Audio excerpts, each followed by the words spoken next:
आइए हम सब मिलकर राधाष्टमी के इस पावन अवसर पर राधा रानी के जन्म की दिव्य कथा सुनते हैं। बरसाना नगरी में वृषभानु महाराज और माता कीर्तिदा की तपस्या से एक ऐसी अलौकिक कन्या प्रकट हुई जो केवल श्री कृष्ण दर्शन के लिए ही जन्मी। वही है हमारी प्रिय राधा रानी। बरसाना नगरी का वातावरण बड़ा पवित्र और शांत था। वहां के मुखिया वृषभानु जी और उनकी धर्मपत्नी कीर्तिदा देवी अत्यंत धर्मपरायण और भगवान के भक्त थे। दोनों ही वैभव और सम्मान से संपन्न थे, लेकिन उनके जीवन में एक बड़ी कमी थी, संतान का अभाव।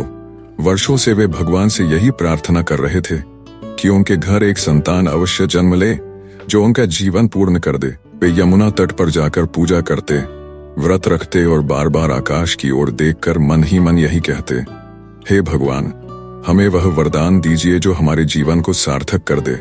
एक दिन प्रातःकाल वृषभानु जी यमुना में स्नान करने गए। सूर्योदय की स्वर्णिम किरणें जल पर पड़ रही थीं और वातावरण बड़ा दिव्य लग रहा था। तभी उनकी दृष्टि उस तट के पास एक अद्भुत दृश्य पर पड़ी। कमल पुष्पों से भरे एक ताल में एक दिव्य आभा से युक्त शिशु बालिका प्रकट हुई थी। बालिका का स्वरूप अलौकिक था, मुख पर दिव्य मुस्कान परंतु नेत्र बंद।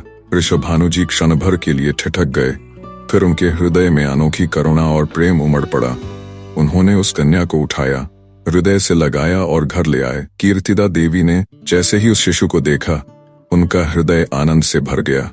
आंखों से आंसू बह निकले और उन्होंने कहा, प्रभु, आपने हमारी झोली भर दी, यह कन्या हमारे घर का प्रकाश बने।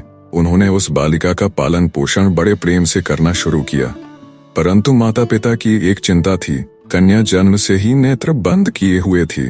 वे सोचते थे कि कहीं हमारी पुत्री अंधी तो नहीं, लेकिन उनके मन में यह भी विश्वास था कि यह बालिका साधारण नहीं है। उसके रूप और तेज में कुछ दिव्य झलकती थी। कुछ समय बाद वृषभानु जी अपनी पुत्री को लेकर नंद बाबा के घर गए। वहां नंद बाबा अपने पुत्र कृष्ण को गोद में लिए बैठे थे।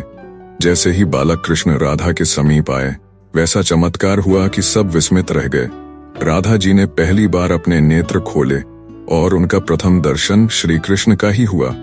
ऐसा लगा जैसे उनके नेत्र केवल कृष्ण दर्शन के लिए ही बने थे। इस अद्भुत घटना से सबने समझ लिया कि यह बालिका कोई साधारण नहीं बल्कि स्वयं दिव्य शक्ति है। बरसाना नगरी में अब आनंद का वातावरण छा गया। राधा जी का बचपन अत्यंत मोहक और अद्वितीय था।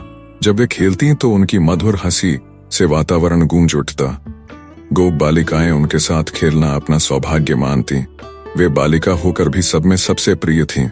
समय बीता और धीरे धीरे राधा और कृष्ण का नित्य संबंध प्रकट होने लगा। कहा जाता है कि वे दोनों गोलोक धाम से अवतरित हुए थे। राधा कृष्ण की ह्लादिनी शक्ति है, अर्थात आनंद और प्रेम का वह रूप जो स्वयं भगवान के भी हृदय को आनंदित करता है। इसीलिए उनके बीच का संबंध कोई सांसारिक नहीं बल्कि शाश्वत और दिव्य है। एक दिन वन में गोप बालिकाएं पुष्प तोड़ने गईं। वहीं नन्हे कृष्ण अपने सखाओं के साथ खेल रहे थे। उसी समय राधा और कृष्ण की दृष्टि मिली और दोनों के हृदय में अव्यक्त भाव जागृत हुआ। वह मिलन साधारण नहीं था बल्कि युगों युगों से नित्य जारी संबंध का पुनः स्मरण था। उसके बाद से ब्रज की हर लीला में राधा और कृष्ण का साथ अविभाज्य हो गया। श्रीमद् भागवत में वर्णन है कि जब कृष्ण ने गोपियों के साथ रस आया, तब प्रत्येक गोपी को लगा कि कृष्ण केवल उसके साथ हैं। वातावरण आनंद से भर गया। लेकिन जब राधा वहां से रूठकर चली गई, तो कृष्ण भी उनके पीछे चले गए। गोपियों को तब यह अनुभव हुआ कि राधा के बिना रास अधूरा है।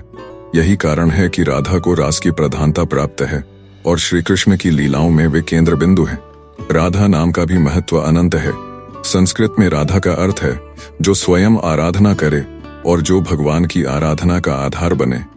भक्त कवियों ने कहा है कि राधा नाम का स्मरण करते ही कृष्ण स्वयं आकर्षित हो जाते हैं। यही कारण है कि भक्ति आंदोलन के संत सूरदास, रसखान, मीरा और चैतन्य महाप्रभु सभी ने राधा को सर्वोच्च भक्ति का प्रतीक माना। बरसाना नगरी में आज भी राधाष्टमी का पर्व बड़े उत्साह से मनाया जाता है। भाद्रपद शुक्ल अष्टमी को राधा जी का जन्मोत्सव मनाया जाता है। भक्त उपवास करते हैं, मंदिरों में झूला झुलाते हैं और संकीर्तन करते हुए गाते हैं, राधे राधे। इस दिन का वातावरण इतना पावन होता है कि मानो स्वयं राधा और कृष्ण वहां उपस्थित हों। राधा जी ने अपने जीवन से यही संदेश दिया कि भगवान को पाने का मार्ग तर्क और युक्ति से नहीं बल्कि शुद्ध प्रेम और संपूर्ण आत्मसमर्पण से है। वे केवल वृषभानु की पुत्री नहीं बल्कि स्वयं भगवान की आत्मा का दूसरा रूप है।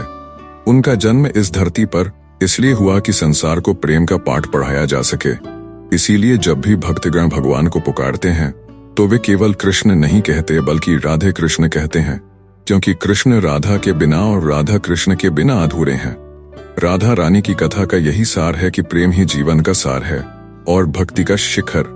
उनका जन्म, उनका नेत्र दर्शन, उनकी लीलाएं और उनका संदेश सब कुछ यही बताते हैं कि सच्चा प्रेम वही है जिसमें कोई अपेक्षा नहीं, केवल समर्पण हो। यही प्रेम हमें भगवान तक पहुंचाता है। कहानी यहीं समाप्त होती है, लेकिन हमारी मुलाकात यहीं खत्म नहीं होती। अगली कहानी में आपको और भी अद्भुत प्रसंग मिलेगा।